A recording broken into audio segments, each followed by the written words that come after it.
জান্নাতীরা কি কি নেয়ামত ভোগ করবেন তার কিছু বর্ণনা শুনি। জান্নাতীরা সেখানে ভোগ করবেন নির্মল এবং পবিত্র পরিবেশ, যেখানে থাকবে সুন্দর বাগান, নদী এবং ঝর্ণা। তাদের জন্য থাকবে বিশেষ পোশাক ও গহনা, আর তারা পছন্দমতো খাবার ও পানীয় পাবে।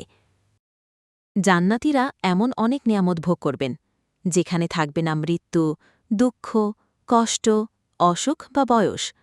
তারা কোরআনে বলা হয়েছে যে জান্নাতে থাকবে অন্তহীন শান্তি ও নিরাপত্তা, আর তারা থাকবে চিরকাল আনন্দে ও নিশ্চিন্তে। তারা সেখানে খেতে, পান করতে এবং মনের আনন্দে বসবাস করবে।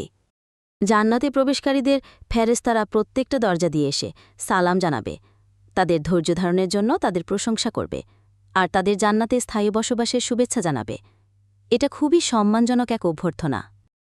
ফেরেশতারা তাদের দিকে আসবে প্রত্যেক দরজা দিয়ে এবং বলবে, তোমাদের প্রতি সালাম, তোমরা ধৈর্য ধরেছিলে বলে। এখন জান্নাত তোমাদের স্থায়ী বসবাসস্থান এবং বলবেন, তোমরা এতে প্রবেশ কর নিরাপদে ও শান্তিতে। তাদের প্রতি বলা হবে, সালামুন আলাইকুম, তোমরা পবিত্র হও, চিরকাল জান্নাতে প্রবেশ করো। কোরআনের বর্ণনা অনুযায়ী জান্নাতের হুরেরা খুব সুন্দর হবেন। তাদের বড় বড় চোখ থাকবে এবং তারা মুক্তোর মতো ঝলমলে হবেন। জান্নাতের হুরেরা দেখতে খুবই সুন্দর হবেন। তাদের চেহারা কোমল এবং যৌবন থাকবে। তারা ব্যবহারে লাজুক, শালীন এবং পবিত্র হবেন। তারা শুধুমাত্র তাদের স্বামীদের জন্য থাকবেন এবং তাদেরকে অন্য কেউ কখনো স্পর্শ করেনি। একই হবে এবং তারা সবসময় তরুণ থাকবেন। জান্নাতে পুরুষদেরকে অনেক হুর দেওয়া হবে এবং তাদের ভালোবাসা হবে নিখাত ও পরিপূর্ণ। জান্নাতের পরিবেশ খুবই সুন্দর হবে। সেখানে সূর্যের আলো ছাড়াই উজ্জ্বল আলো থাকবে এবং চারদিক সুগন্ধে ভরে থাকবে।